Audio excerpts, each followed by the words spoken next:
Nova le soir. Changez de disque avec Charline Roux. Que pourrais-je vous dire de mon invité ?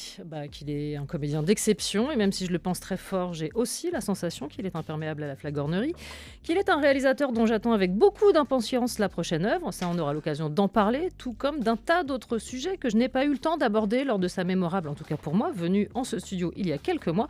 Oui, j'ai encore plein de questions portant sur l'histoire et le cinéma, sur l'IA, savoir si tout va bien, s'il a profité de sa récente visite au Festival de Cannes pour célébrer les 25 ans de Fast and Furious.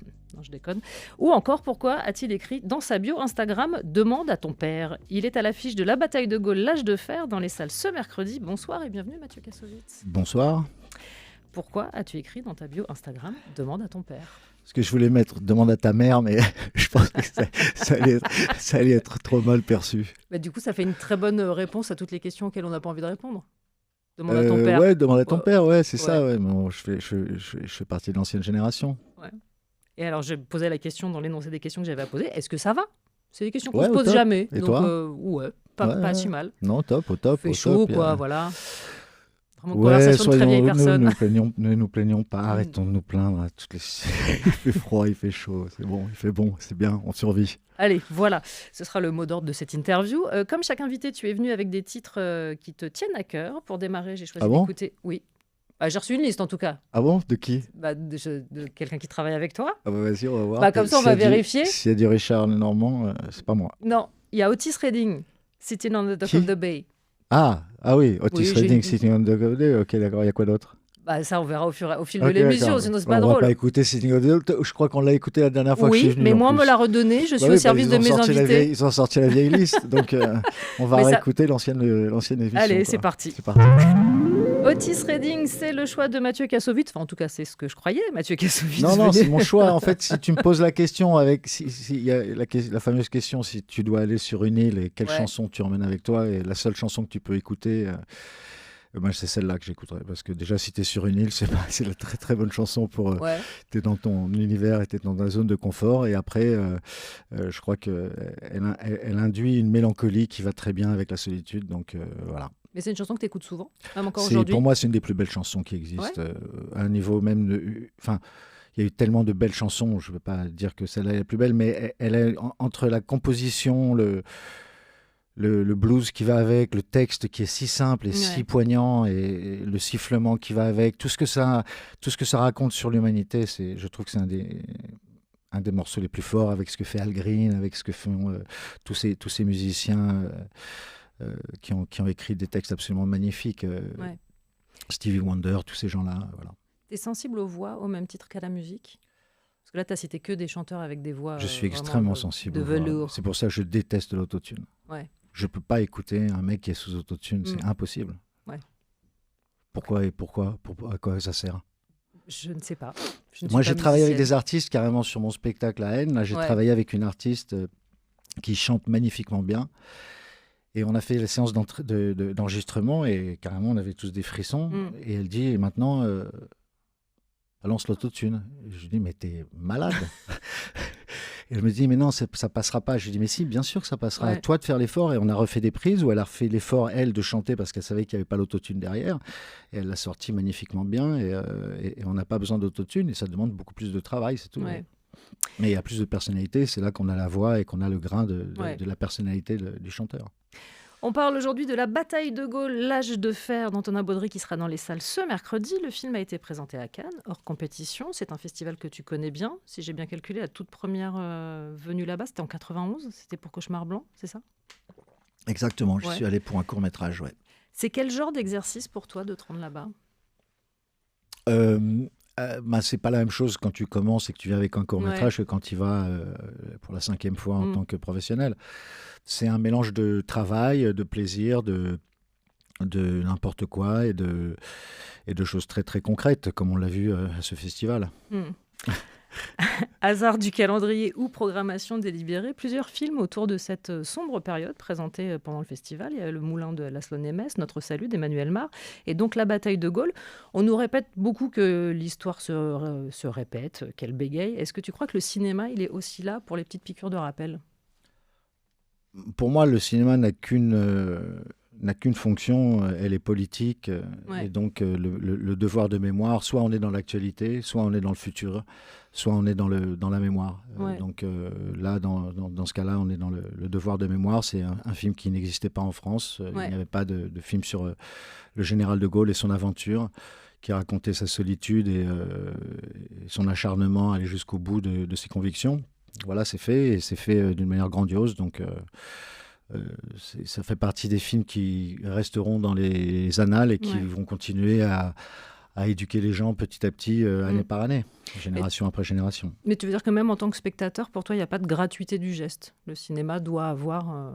Ah, j'adore aller voir des conneries au cinéma, mais j'aime bien sortir, j'aime bien apprendre. Pour moi, par exemple, si vous voulez commencer le débat et les commentaires, Tarantino est un énorme réalisateur et un énorme scénariste, mais qu'est-ce que vous avez appris en sortant de quelques films que ce soit de Tarantino, à part peut-être Jackie Brown? Mais vous n'apprenez rien d'un film de Tarantino. Et pour moi, c'est ce qui manque à Tarantino, c'est la politique qui va derrière. Ouais. Et alors, comme tu le disais, il y a des films sur cette période, mais en réalité très peu sur De Gaulle, et surtout pas traité avec une production de cette ampleur. Il fallait cette économie-là pour pouvoir raconter cette histoire-là. Oui, absolument. Oui, tu peux pas...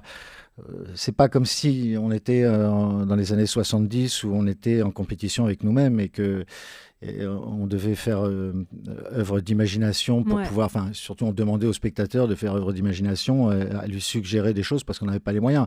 Moi, mon père était réalisateur de téléfilms. Il a fait des films il a réalisé 6 heures de science-fiction, d'anticipation, des trucs d'action et tout ça. Ils n'avaient pas une thune et il fallait qu'ils trouvent les moyens. Et c'est comme ça que moi, j'ai appris la mise en scène. Donc ça, c'est bien pour faire dans les années 80, dans les années 70, où on était dans notre propre compétition. Mais l'arrivée de l'informatique a fait que... Et des effets spéciaux digitaux ont fait qu'on est tous compétitifs maintenant et que si tu veux faire un film de guerre, il faut qu'il soit compétitif avec Saving Private Ryan. Donc il faut y mettre les moyens. Et pour ça, il y avait des gens comme Pathé qui ont pris le pari. Et puis Antonin derrière qui a... je veux pas être vulgaire, mais qui a l'estomac pour pouvoir tenir un truc comme ça avec autant de brillance. J'ai l'intuition que c'était pas l'organe auquel tu pensais. Non, parce qu'il faut y aller, il faut y aller quand même. C'est pas seulement tu t'adresses, tu rentres dans un film où tu sais que tu vas être dans des budgets où il va falloir rentrer dans ses sous, mais tu racontes l'histoire de France. T'as ça sur le dos aussi. C'est le général de Gaulle, c'est pas de la merde. On va continuer de parler du film juste avant un autre titre, peut-être, de la playlist de Mathieu Kassovitz. C'est un titre de 2001 qui est sur l'album The Great Depression, DMX, Who We Be. Non, mais ça, je crois que c'est la vieille, c'est une vieille liste qui vient de 1992. Ça. J'y peux rien. Est-ce que tu veux l'écouter quand même ou pas? Vas-y, bien sûr, voilà. évidemment. Mais c'est un titre que t'aimes bien. Évidemment, si vous êtes dans votre voiture, calmez-vous. Who We Be, un titre pas choisi, mais validé par Mathieu Kassovitz, un titre de DMX, par ailleurs comédien. Un avis sur sa filmo? Kazan, par quoi? DMX. Oui. Oui, j'ai eu la chance de tourner un film qui s'appelle Gothica, avec un producteur qui s'appelle Joel Silver et qui avait produit un film avec DMX et qui m'a raconté toutes les histoires de DMX. C'était assez incroyable. Donc pas d'avis sur le comédien en tant que tel. En tant que comédien, mais c'est un comédien génial. Enfin, moi, je pense que j'ai toujours mon avis sur la comédie qui est que il faut avoir une personnalité et que les gens viennent voir ta personnalité plus que ton talent. Si tu rentres dans les cordes du rôle qui t'est confié et que tu peux le faire, DMX, c'était pas vraiment de la comédie, mais c'est sa personnalité qui est incroyable et c'est ça que tu veux aller voir sur les écrans. C'est la même chose avec De Niro. Retour à la bataille de Gaulle, l'âge de fer qui sera dans les salles ce mercredi. C'est le film d'Antonin Baudry, donc retour surtout en juin 1940, date de sinistre mémoire. La France vient de signer l'armistice. Au milieu du chaos, il y a un homme qui refuse de céder, c'est De Gaulle, incarné par Simon Abkarian, mais c'est pas le cas de tout l'état-major. Échange ici entre Pétain et François Darlan, que tu incarnes, qui est donc le chef de la marine française, enfin pour l'instant. Maréchal, vous avez capitulé alors que ma flotte n'a pas perdu une seule bataille. Je ne la donnerai pas aux Allemands. Je ne me soumettrai pas. Tout ce qui compte, c'est que vous ne l'envoyez pas en Angleterre. Les Allemands nous le feraient payer trop cher. Contrairement à De Gaulle, je ne suis pas un traître. Entre la soumission et la trahison, il y a une troisième voie. Celle de la raison. Si c'est la vôtre. Entre la soumission et la trahison, existe-t-il vraiment une troisième voie? C'est la question que je pose à Mathieu Kassovitz. Entre la soumission et la trahison, oui, la lâcheté. Ouais. Ouais, qui est une solution discutable. Ou mais qui est une l'opportunisme, solution. c'est Ouais. l'opportunisme qui est plus disons, je peux pas dire courageux, mais qui est plus volontaire, disons. Ouais. Qui est le cas de Darlan, je pense. C'était quelqu'un qui était opportuniste, c'était pas un idéologue, c'était pas non plus un lâche, c'était quelqu'un qui était un militaire, fils de militaire, et qui n'avait qu'une ambition, c'était de faire partie de l'armée qui allait gagner la guerre, c'est tout. Ouais. Est-ce qu'il y a un plaisir particulier à jouer, et je vais mettre des R guillemets, Oh, les qu'est-ce que méchants? c'est chiant avec ces questions. Mais Ça fait 100 ouais. ans qu'on pose la même question. Bah, Tout le monde vous répond oui, c'est super. Ben non, pas forcément. Si, Il y a tout des le gens. monde. Il n'y a pas un acteur qui vous répond ah mais non. il y en a Si, plein quand qui n'y tu vont joues- pas. Oui, quand tu joues un mec d'actualité, tu joues Marc Dutroux, non, t'as pas envie de le faire. Mais sinon, tout le reste, c'est super. Quand tu joues les méchants dans Spider-Man, il vaut mieux faire le méchant que Oui, le mais là, gentil. attention, je parle pas d'un Bah, méchant. Là, c'est Spider-Man, Non. sauf que c'est Non, je suis De pas Gaulle, c'est un d'accord. film de super-héros. Moi, je suis Non, le c'est méchant. un mec qui a vraiment existé, c'est un mec de l'histoire. Et C'est alors, pas du quoi, tout les la même chose, je super-héros, suis pas ils n'ont d'accord. pas vraiment existé. Moi, il paraît Tu vas me que dire non. que Spider-Man, il Je n'existe ne pas crois vraiment pas. Je ne crois pas. Bah écoute, Non, mais je veux dire, c'est quelque chose de particulier d'incarner une mauvaise Parce que je figure veux de dire, l'histoire. on est là aujourd'hui, on est en 2026, elle ne croit pas en Spider-Man, donc Non, en rien. l'univers Marvel n'existe pas. Non. Iron Man, il n'est pas là. Non. Ok, super. Bon, voilà, bon. Super. Donc Vraiment beaucoup de super, plaisir à des jouer un informations. méchant. Ouais, bah, Merci quoi.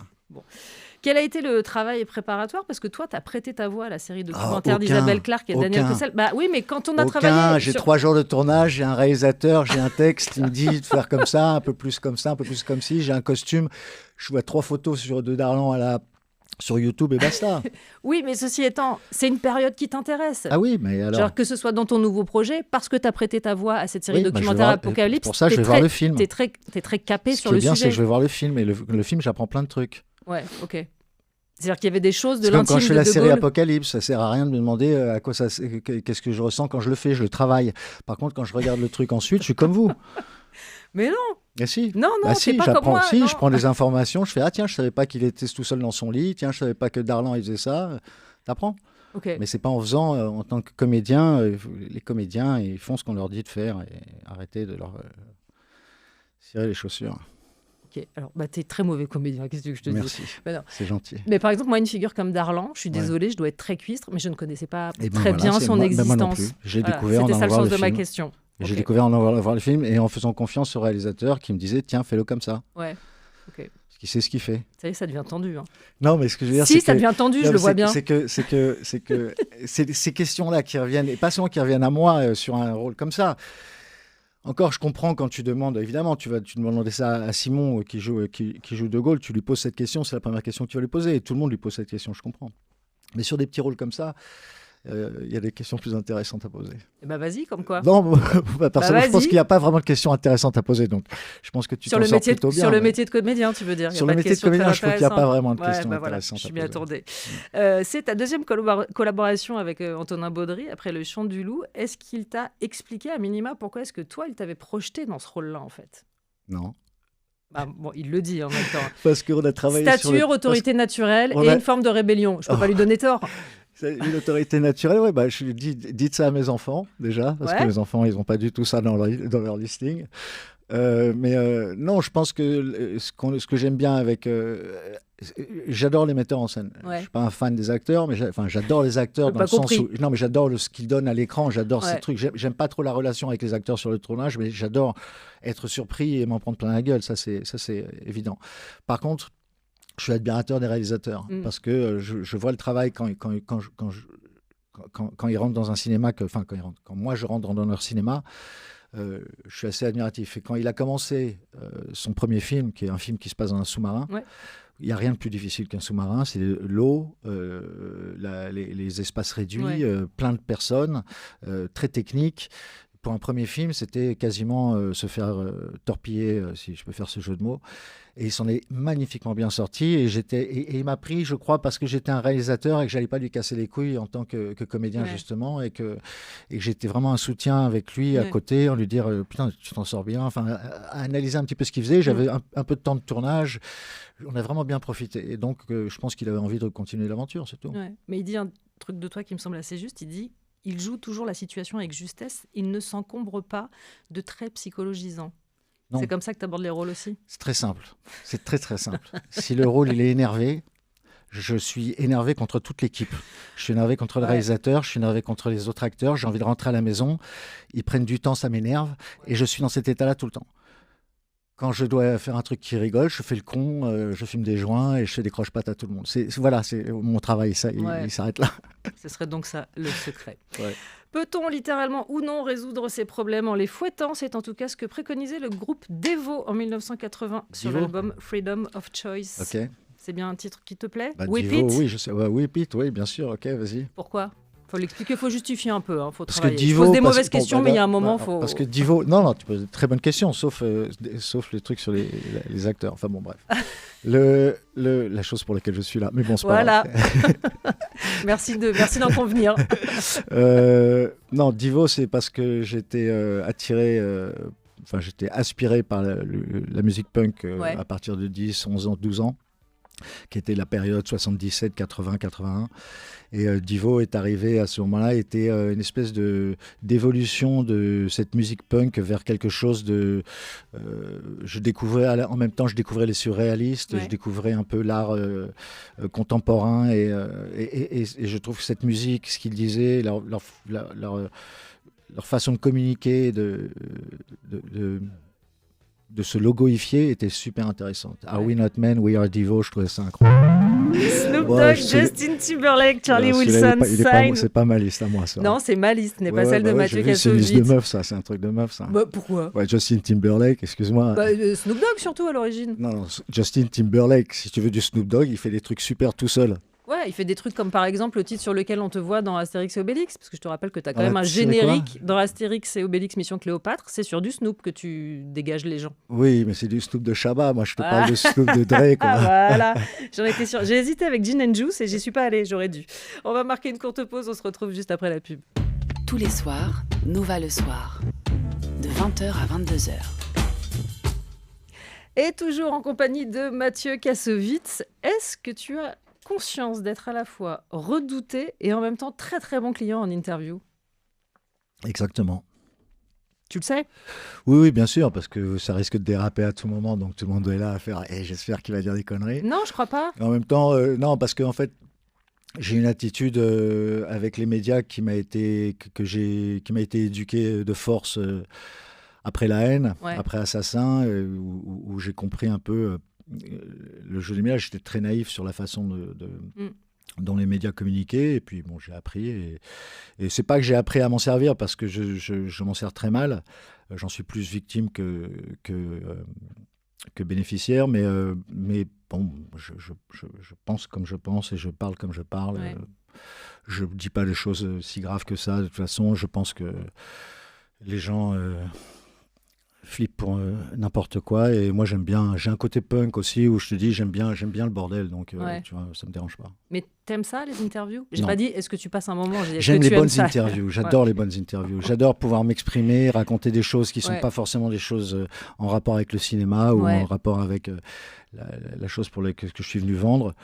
J'adore les journalistes intelligents. J'adore les gens qui me surprennent et qui me sortent des trucs qui me font réfléchir pendant des années après. J'ai quelques rencontres avec des journalistes qui m'ont retourné la tête et qui m'ont, sur mon propre travail, qui m'ont fait réfléchir et qui m'ont fait progresser.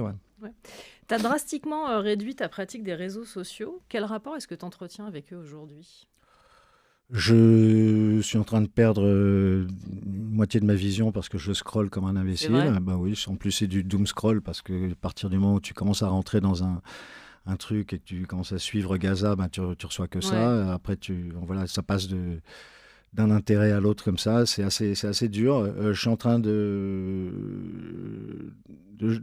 gérer ça pour arriver à m'en passer. Déjà, j'ai arrêté de participer déjà.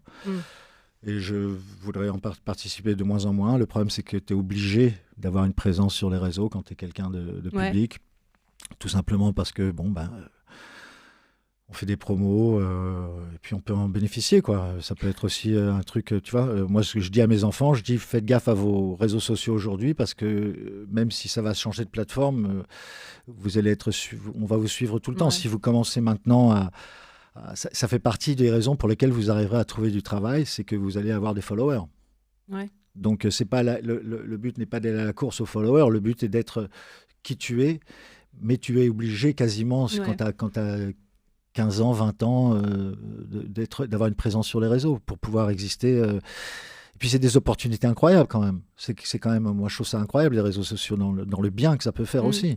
Il y a le nombre de personnes que personne ne connaissait qui sont devenues des stars ou qui pas forcément des stars, mais qui évoluent dans leur domaine et qui évoluent dans leur passion. Moi je suis un passionné de YouTube. Je vais fouiller YouTube tout le temps. Je m'informe sur YouTube, je regarde la télé sur YouTube, je fais beaucoup de choses sur YouTube et je trouve ça une plateforme complètement incroyable. Il y a des gens incroyables dessus, des gens qui ont un talent de dingue et c'est très très inspirant. Des gens d'une intelligence, je suis des ingénieurs, des musiciens, enfin tout. Il y a de tout. C'est vraiment incroyable et dans tous les pays. Et il y a des gens vraiment. Enfin, pour moi, YouTube, c'est une des plus belle preuve que nous sommes des gens intéressants. Ouais. Mais alors, sur ta pratique à toi, perso, c'est vrai que tu peux jouer le jeu comme tu l'entends aussi. Tu ne fais pas partie des gens qui, pour faire de l'autopromo, postent ce qu'ils bouffent, ce qu'ils portent, enfin, voilà. Mais chacun sa pratique aussi. Tu le fais d'une manière qui te ressemble. Oui, qui en fait, ce qui me ressemble, c'est de ne plus y être réellement, vraiment. Chaque fois que j'y suis, c'est pour gueuler contre quelque chose. Donc, j'ai pas envie de promouvoir mon style de vie et que je suis content avec mes chiens à la maison. Et ça m'intéresse pas et ça me dégoûte. Je suis très intéressé par tout ce qui se passe en AI et tout ce qui se passe sur les frontières de la réalité, de ce que les gens ont vraiment envie de voir. Je suis passionné par ça parce que je pense que ça va évoluer à une vitesse absolument incroyable. Ouais. Je pense qu'on est en train de passer à une autre époque. Ça va être certainement accéléré par des guerres et des choses un petit peu tragiques, mais je pense qu'on va... Et quand je parle d'une autre époque, c'est qu'à un moment, l'homo sapiens va évoluer et que nous, on est certainement une fin de race de cette époque. Je parlais des Français à une époque, mais je pense que c'est mathématique sur l'ensemble de la population humaine. On va évoluer et ça va passer à travers... Il se passe des choses trop incroyables là en ce moment. Ouais. Ça va exploser dans un sens ou dans un autre. Ça peut aller bien, ça peut aller mal. On va voir. Moi, j'ai l'impression de regarder un film de science-fiction. Ouais, je ne sais pas si je dois être optimiste ou pessimiste. Là, non, moi, je suis dans la dystopie. Mais je suis partagé entre Richard Matheson et les chroniques martiennes, des choses plus utopiques. Ouais. Mais... si on commence à travailler, moi j'adore tout ce qui est scientifique, j'adore tout ce qui est ça. Et quand tu commences à rentrer là-dedans, en fait, ta time frame, ton horizon s'étend. Et il s'étend à 1 an, 10 ans, 100 ans, à 1000, 10 000, 100 000 ans, plusieurs millions d'années. Et tu commences à imaginer les choses sur un temps qui est beaucoup plus long. Et c'est vraiment intéressant d'imaginer parce que tu décroches ton ego de dire que les choses doivent être résolues maintenant, c'est un scandale que les choses n'aillent pas mieux maintenant. Le problème, c'est que c'est de l'ego. Les gens, spécialement les religieux, qui disent il faut que les solutions soient trouvées maintenant parce que c'est écrit dans les bouquins. Sur le temps de Dieu, n'importe quel Dieu, tu ne sais pas si c'est entre maintenant 5 000 ans, 10 000 ans, 100 000 ans. En tout cas, notre travail le travail des religieux est d'aller dans le sens qui permet à ce que, tout d'un coup, on arrive à ce but-là. Mais même chose avec la science, même chose avec tout. On va passer par des hauts et des bas et on va évoluer, je pense. Et il faut imaginer ce que sera l'homme dans 100 000 ans sur la Terre. Il sera toujours là, mais pas sous cette forme-là. Alors, avant de se projeter dans le futur, ou en tout cas, on peut tout à fait se projeter dans le futur, pas du tout. J'espère que vous avez fumé un petit ouinge avant de... Non, mais moi j'écoute avec énormément d'attention. Je tente de faire des transitions qui vont être extrêmement maladroites. On parlait du futur, retour dans le passé, 1988. Essaye de rester dans ton... Ouais, bon. Si je te dis « It takes a nation of millions to hold us back », c'est un album de Public Enemy, puisque dans la liste qui m'a été fournie, il y avait « Don't Believe the Hype ». Ouais, mais c'est vraiment une très vieille liste. Je crois que vous avez récupéré ça. Il faut faire les mises à jour, Mathieu. C'était quand il y avait encore l'autre à la direction. Là. Ok. Mais ça te va quand même ou on peut changer non, à mais tout c'est que moment, des classiques. Vraiment. Vas-y, Public Enemy. Je vais pas dire non à Public Enemy. Non, bien sûr. Gorillaz dans Nova le soir avec Dare. C'est issu de ma liste personnelle et non de celle de Mathieu Kassovitz. J'espère que vous avez bien cerné la différence entre les deux. Oui, les deux c'est listes. ainsi. Moi, sache que je serai au festival We Love Green devant la scène quand Gorillaz va jouer ce vendredi. Voilà. Bien. Et moi, tout Nova y sera. Je serai à la maison, tranquille avec ma famille, en train d'écouter. Sitting on the dock of the bay. Ok, 2 salles, 2 ambiances. On parlait de Cannes en début d'émission. Toi, tu y étais en avril pour le World Artificial Intelligence Cannes Festival. Ça fait beaucoup de mots pour un acronyme. Moi, j'ai pas ta maîtrise technique, mais j'ai plutôt que des a priori moraux, car je suis ce genre de personne. Est-ce que l'IA est compatible avec une certaine idée de l'artisanat ? Pardon. Très bonne question. Je te remercie. Très bonne question. Non, absolument pas. Absolument pas. Non. L'artisanat, c'est un mélange d'art et d'ingénierie. Ouais. La fabrication d'objets manuels qui ne peut pas être répété exactement pas de la même façon 2 fois. C'est purement humain, non ? Enfin, l'IA fait ça, mais parce qu'elle ne peut pas répéter 2 fois la même chose, mais c'est pas du tout la même philosophie. Là, parce que je t'ai beaucoup entendu et à raison vanter un certain artisanat du cinéma qui date d'avant 1994. Moi, c'est ce que comment est-ce que toi tu projettes l'arrivée de l'IA dans le cinéma ? Moi, je suis extrêmement positif avec l'arrivée de l'IA dans le cinéma. Après, l'IA, il y a plein de niveaux d'AI. Quand on en parle, il y a ce que ça représente en énergie, il y a les infrastructures, il y a l'AI ChatGPT, les LLM, il y a les VLM, il y a toute l'évolution de ça, les Video Language Model et Large Language Model. ChatGPT, c'est un LLM, Large Language Model. Moi, ce que j'utilise, c'est les VLM, des Video Language Model, c'est-à-dire que c'est des modèles qui fabriquent des vidéos, des images. Ouais. Et oui, il y a une véritable révolution. Moi, je trouve que moi, je suis un fan d'artisanat et du cinéma de l'époque. Moi, je trouve que le cinéma s'est éteint dans les années 2000. Enfin, même carrément, on pourrait dire vraiment en l'an 2000. Et le symbole de 2001 et de tout ce qui s'est passé en 2001 ne peut pas passer à côté d'un amoureux de cinéma entre ce qui s'est passé, la transformation du monde et la transformation du cinéma dans les années 2000, enfin vraiment au passage du siècle, et 2001 c'est de l'espace, ce que ça raconte et la façon dont ça raconte et ce qu'on est en train de vivre aujourd'hui entre HAL et ChatGPT justement. il s'est passé vraiment un truc qui moi m'a fait basculer et qui m'a fait plus rentrer dans la politique que le cinéma. Le cinéma pour moi à partir de ce moment-là n'est plus du cinéma, puisqu'on ne sait plus ce qui est vrai et ce qui ne l'est pas. On ne sait pas si c'est un vrai acteur ou si ce n'est pas. Et avant, ça faisait partie de la magie du cinéma. Mais là, la magie disparaît parce qu'on sait que quoi qu'il se passe, même si on ne comprend pas quel est l'effet spécial, ça passe par un ordinateur. Donc après, c'est juste la capacité et le talent des gens qui sont extrêmement talentueux, qui travaillent sur ces ordinateurs. Mais c'est un autre métier. C'est la même chose que faire des jeux vidéo. On est dans de l'animation. Donc quand tu es réalisateur et que tu réalises réellement que 30% du film, parce que tout le reste est fait par un ordi, je me demande si c'est vraiment du cinéma et c'était vraiment un réalisateur. Voilà, c'est tout. C'est pour ça que ton prochain projet est un film d'animation ? Pour moi, là, l'AI, et en fait, moi j'ai toujours considéré les CGI, les effets spéciaux digitaux, comme une phase de transition. C'est la même chose avec les caméras digitales. Quand les caméras digitales sont arrivées, je me suis dit, ça va être incroyable parce que dans 2-3 ans, les premières grosses caméras digitales qui vont être capables de filmer et d'une manière professionnelle vont avoir une forme complètement différente, beaucoup plus ergonomique, qui vont enregistrer autre chose que juste de la lumière. Mais en fait, ça n'a toujours pas évolué. Ça fait 30 ans qu'on a des caméras qui ont plus de spectre qu'une caméra normale, mais qu'une caméra pellicule, mais pas tant que ça. C'est bien, on les miniaturise, on peut faire des trucs de dingue maintenant avec des caméras qui sont cassables et qui sont jetables et qui sont, pour 500 €, on s'achète une caméra qui peut faire des... Mais c'est plus... voilà, on est déjà passé à un autre truc. Là maintenant, on va commencer à oublier la technologie qui va disparaître et l'AI, si on travaille d'une manière coopérative avec elle, peut nous permettre de faire accéder à des effets, à une réalité différente qui est indescriptible de la vraie et qui peut être manipulée d'une manière créative comme jamais avant. C'est-à-dire que moi, j'ai arrêté de faire des films, ça fait 15 ans que j'en ai pas fait, parce que j'ai des films de science-fiction à faire, mais j'ai pas envie de passer 6 mois derrière un ordinateur ou attendre chez moi. Est-ce que toutes les 2 semaines, on m'envoie des trucs et pour montrer une seconde de plus ? Là, je peux interagir directement avec la création, voir ce qui me plaît, ce qui ne me plaît pas, et prendre une direction et travailler avec mon équipe vraiment dans une dynamique coopérative et pas juste un truc où je suis esclave de la technologie. Okay. Et c'est pour ça donc que ton prochain film sera un film d'animation, a priori.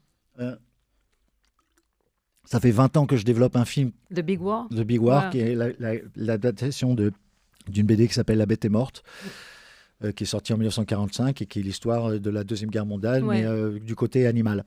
C'est ça. Et j'ai adapté quelque chose d'assez complexe à réaliser, qui coûtait une cinquantaine de millions d'euros à faire. Et comme c'est un film c'est un film pour enfants, mais c'est un film un petit peu intense. Ouais.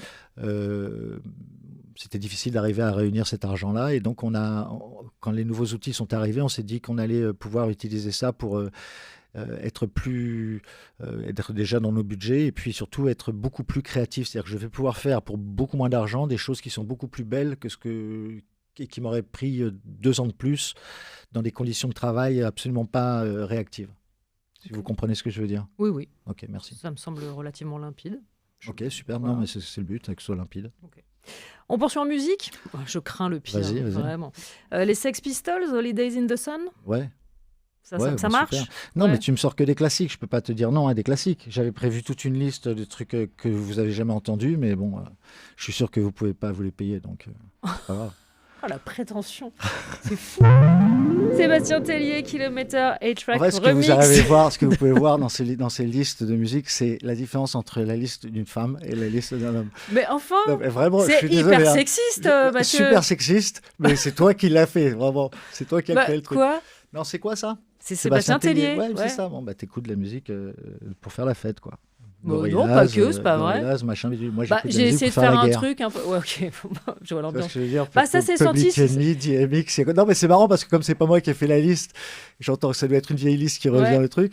Ça me fait marrer d'avoir la différence avec ta musique à toi. Non, mais c'est bienvenu pour faire la guerre, ça résumera Non, c'est relativement bien. bien ce début Non, mais c'est bien, d'interview. c'est bien. T'es très Radio Nova dans tes choix. Bah, je te remercie. C'est ça, voilà, je c'est suis ça, là, c'est ça. bon escient. C'est ça. On va marquer une courte pause. Je redoute la séquence qui va suivre car j'ai isolé quelques morceaux de films qui sont susceptibles de te parler, dont je vais te laisser nous dire un Oh, mot si tu le veux punaise. bien. Voilà. Ce sera juste après la pub et Georgia Smith. Georgia Smith, c'est Burna Boy, Be Honest. Et Mathieu Kassovitz est désespéré par mes choix, a priori. Bah, Mais c'est par pas contre, grave. je viens de découvrir que tu vas à Wheel of Green et je vais Ouais. venir avec vous parce que je sais que Wheel of Green, c'est vous, c'est Nova, et que j'ai envie de venir voir Gorillaz parce que c'est quand même, ils assurent. Ouais, Quand bah même. voilà. Quand même. Donc comme ça, tu passeras au micro Moi, vendredi je soir. connais deux morceaux. Hein, Ouais, certainement, ouais, mais, bah, ça suffira pour que, voilà. pour que tu danses. C'est le moment de l'émission où donc on a préparé des extraits de films qui sont susceptibles de te parler. Je vais donc te demander de mettre le casque si tu le veux bien. Je te laisse les identifier et éventuellement m'en dire un mot si tu le souhaites. Et si tu ne le souhaites pas, bah, je suis dans la merde, disons-le Non, simplement. non. Allez, c'est parti. I have seen the dark shadows moving in the woods, and I have no doubt that whatever I have resurrected through this book is sure to come calling for me.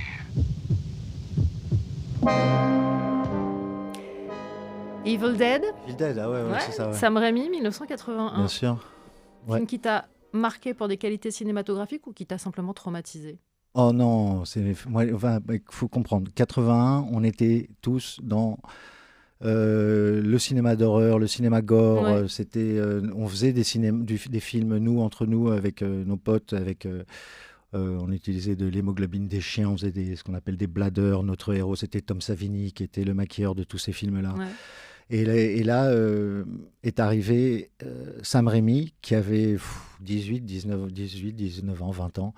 Et moi, j'allais tous les ans, on allait au festival du film fantastique Ouais. au Rex, qui était une dizaine de jours avec 3 ou 2 films par soir, dans une ambiance complètement dingue, avec 3000 personnes qui hurlaient et qui se jetaient des bombes à eau. C'était absolument incroyable. Et on insultait tous les films qui passaient, parce qu'il y avait beaucoup de séries B, beaucoup de séries Z, beaucoup de trucs. Il y avait quelques films qui ont marqué le cinéma d'horreur après, mais on découvrait vraiment les poseurs en première là-bas. Et Evil Dead est venu, il est venu tout seul avec présenter son truc, et il nous a tous mis une claque parce que c'était exactement ce qu'on voulait voir. Ouais. Un jeune réalisateur sans argent qui a une bassine de sang et qui doit avoir des assistants qui continuent à faire tourner le sang pour pas que ça coagule, et qui est allé chercher dans les abattoirs et qui se jetaient les uns sur les autres dans des scènes absolument traumatisantes avec des effets spéciaux basiques mais super intéressants. Il avait créé ce qu'il a appelé la shaky cam parce qu'il pouvait pas se payer la steady cam. Donc la shaky cam, c'était une barre avec une caméra au milieu, et tenu par 2 personnes qui pouvaient courir, la faire aller au ras du sol ou monter au-dessus d'une voiture.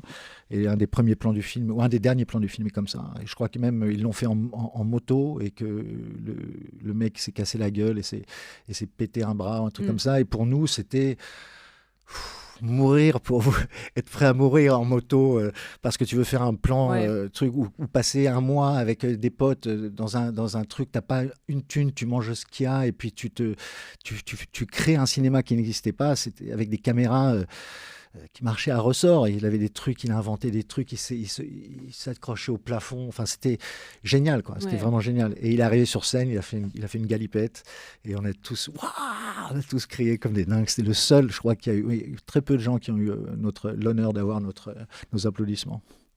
Extrait suivant dans un registre radicalement différent. Look at this fucking sfacim over here.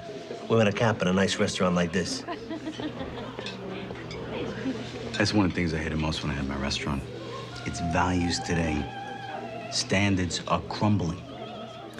Oui, il est question de série. James Gandolfini dans Les Sopranos de David Chase. Alors, c'est une série qui, je crois, t'a beaucoup plu, si ce n'est la fin. Non, je peux pas dire ça parce que j'ai trop de respect pour David Chase pour me dire qu'il s'est planté. Je pense que c'est nous qui avons eu mal lu.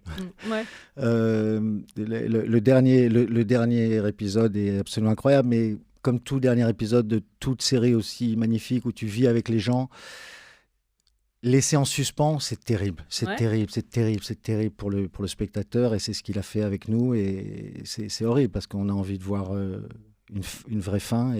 Mais là, par exemple, il y a The Boys, la série The Boys qui vient de se terminer aussi, qui est pour moi une des séries les plus incroyables. J'ai pas encore vu la dernière saison. Non, vous verrez la fin. J'adore cette série. C'est très dur de terminer une série. Demandez à Jacques Audiard. Ok. Mais t'es accro à The Boys ? Oui. C'est vrai ? Oui, c'est incroyable. Alors The Boys, pour ceux qui n'auraient pas vu la série, c'est une série qui est disponible sur Prime où c'est des super-héros mais qui sont tous affreux, ça les Non, c'est un concept. En fait. Non, c'est un concept tout à fait réaliste. C'est le seul concept réaliste dans un monde tout à fait réaliste. Et ce qui est incroyable, c'est que au début, c'est un médicament qui a été injecté à des gens qui ont créé des super-héros. Et ces super-héros, en fait, avec leur pouvoir, il faut qu'ils soient contrôlés. Ils vrillent. Donc, il faut qu'ils soient contrôlés. Ils peuvent créer des accidents. Donc, il y a une société qui récupère ces super-héros, un peu comme l'UFC, et qui les fait travailler dans différentes villes, comme les protecteurs de cette ville. Tu veux un protecteur de cette ville, ça te coûte tant de millions. Sauf que quand ils font des trucs et qu'ils détruisent des immeubles ou qu'ils tuent quelqu'un, ils ont des procès et non, machin, bidule.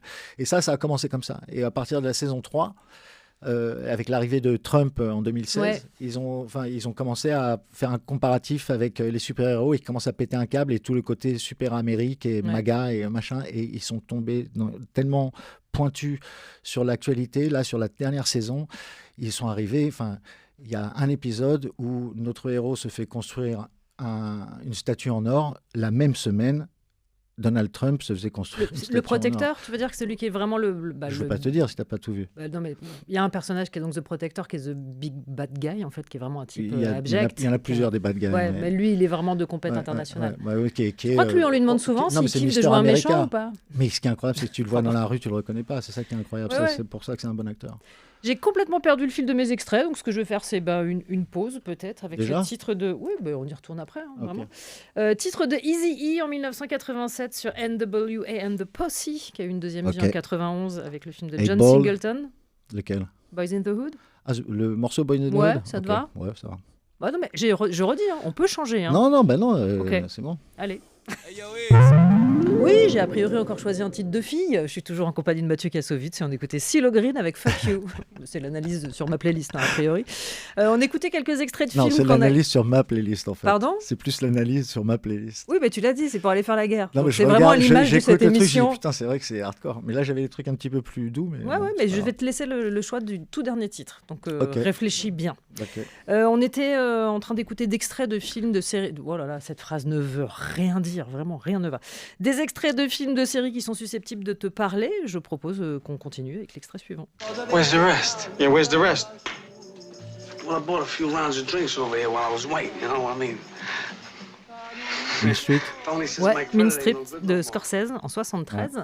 Alors je sais que c'est un film dont tu parles assez souvent, mais ma question c'est à quel âge tu l'as découvert en fait ? Ça fait partie des premiers films que j'ai découverts en tant que... En fait, sous la direction de mon père, je pense que il m'a emmené voir Mean Street au cinéma, je pense. 73, t'étais pas bien non, vieux non, quand même. non, pas en 73. Ah j'ai oui. dû le découvrir en 81, 82, un truc comme ça. Ouais. Et tu te souviens de manière très précise de la première fois que tu l'as vu et de la tarte que tu as prise? Ah bah oui. Ouais, parce que Mean Street, c'est encore plus pur que Taxi Driver. Taxi Driver est facile à lire face à Mean Street. Mean Street est vraiment un film complètement sauvage. Mean Street, c'est à bout de souffle, mais aux États-Unis. Ouais. C'est la même chose. C'est la même chose, c'est la même histoire, c'est le même truc, c'est la même énergie, c'est la même façon de filmer, mais encore plus libre. Parce que c'est New York, c'est dégueulasse. Il y a des choses dans Mean Street, il fait des choses au montage, il fait des choses au son, où tu entends la voix des acteurs et tu vois que l'acteur ne parle pas. Il s'en fout, il est dans l'énergie, il est dans la liberté complète. Et ce film-là m'a vraiment donné ma ligne directrice à moi de mise en scène, de pure mise en scène. Ouais.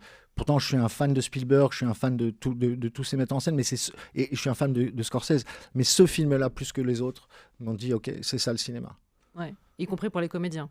Y compris pour les comédiens, parce qu'ils font des trucs, les comédiens, dans ce film. Et puis, il y a des choses que tu vois pas. Il y a une caméra portée qui est avec un arceau qui est aujourd'hui très facile à faire, mais qui à l'époque était un petit événement. Et la façon dont il le fait, la façon dont Denis gère le truc.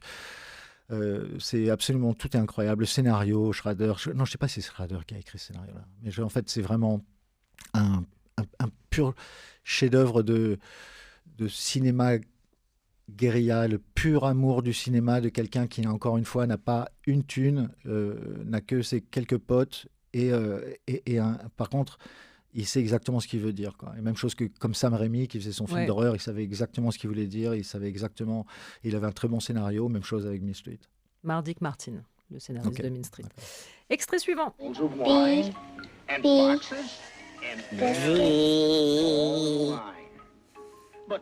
Bah ouais, E.T., bien sûr. Alors, je suis obligée de le confesser, de toute façon on s'en fout, j'ai une playlist de filles, donc autant y aller. J'avais choisi d'autres extraits et je me suis rendu compte que même encore maintenant à mon grand âge, il y a des extraits d'E.T. que je ne peux pas regarder sans pleurer. Bah oui, mais moi aussi. Mais vraiment moi à aussi. chaud de larmes. Moi aussi. Non, la magie de E.T., c'est qu'il a réussi à nous vendre E.T. Ouais. Un monstre qui est horrible. Si tu le regardes avec un peu de recul, c'est horrible. C'est-à-dire qu'ils se sont mis un moment dans un studio. Il y a un mec qui a fait la maquette de ce truc qui ressemble à un étron. Okay. Non, mais sérieusement, tu lui enlèves les yeux. D'une patate, moi, plutôt. Une patate, mais un truc que t'as pas avec des pieds.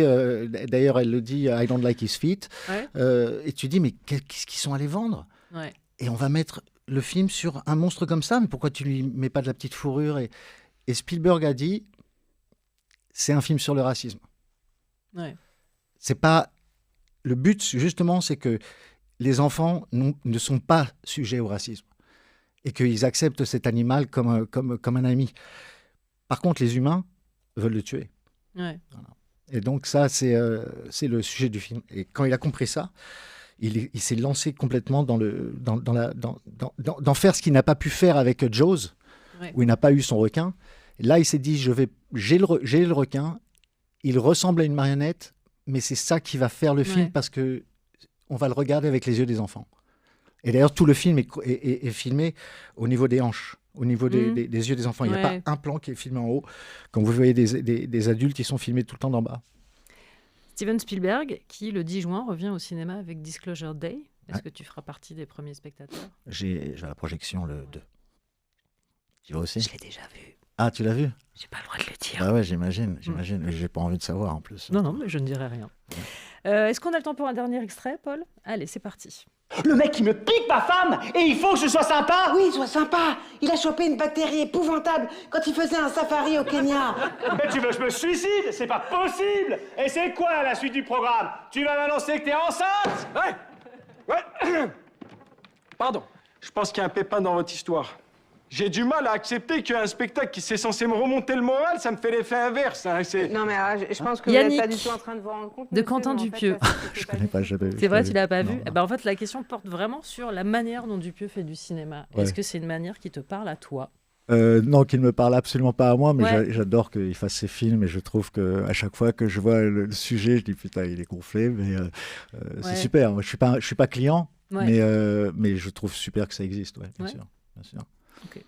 C'est le moment redouté où je dois annoncer le titre suivant qui est censé être sur ta playlist. Tu vas Vas-y. c'est une très vieille playlist. C'est un titre de 88. L'album s'appelait Danger Zone, Tough Crew, Super. My Part of Town. Super. Allez. Tough Crew dans Nova le soir, puisque c'est le choix de Mathieu Kassovitz. Ça, tout à fait. Voilà, on va marquer une courte pause. On se retrouve dans un instant avec le petit questionnaire de fin et Ayam, l'Empire du côté obscur. Ayam, l'Empire du côté obscur, et encore pour quelques minutes en compagnie de Mathieu Kassovitz. Je ne sais pas si je demande un commentaire sur ce titre d'Ayam. Si, pas. C'était pour le fan de Star Wars. Ayam, non, t'as pas besoin du thème de Star Wars pour Ayam. Ayam, c'est légendaire et ça fait partie de notre culture, ouais. Je me réjouis du moment qui va suivre parce que c'est le questionnaire que je soumets à mes invités à la fin. Et j'ai vraiment hâte d'avoir tes réponses du tac au tac. Ok, vas-y. Si tu étais un héros de comédie romantique, qui dans quel film? Un héros de comédie romantique, qui dans quel film? Je pourrais dire mon personnage dans Amélie Poulain. Nino Quincampoix. Ouais, parce qu'il est vraiment super beau comme personnage. Il est super. Et il fait du Solex en plus. Okay. Il est quoi? Donc tu choisis un film à toi en fait. Non, mais je suis pas dans les comédies romantiques, donc. Tu regardes jamais? J'en connais pas assez. Ou alors si Scarlett O'Hara mais c'est pas une comédie romantique. Non, pas vraiment, non. J'ai pas l'impression. Je sais pas. Attends, mais ça va me sortir, ça va venir. Mais comme c'est pas le cinéma que j'ai en tête, c'est pas mon registre. Il faut que je rentre dans mes archives. Ok. Si tu étais un super héros. Superman. Ah ouais? Bah oui. Je sais pas. Il est indestructible, il a fait du laser et tu peux sauf si pas tu lui amènes de la kryptonite. Mais ça n'existe pas la kryptonite, les gars. Parce que Superman, on va pas revenir dans ce débat. Ça n'existe pas. On peut pas trouver de la kryptonite sur Terre. Ça n'existe pas. Ça n'existe pas. Ok. Alors que Superman, oui. Je peux pas tout en dire. Exactement. Si tu étais un grand méchant du cinéma.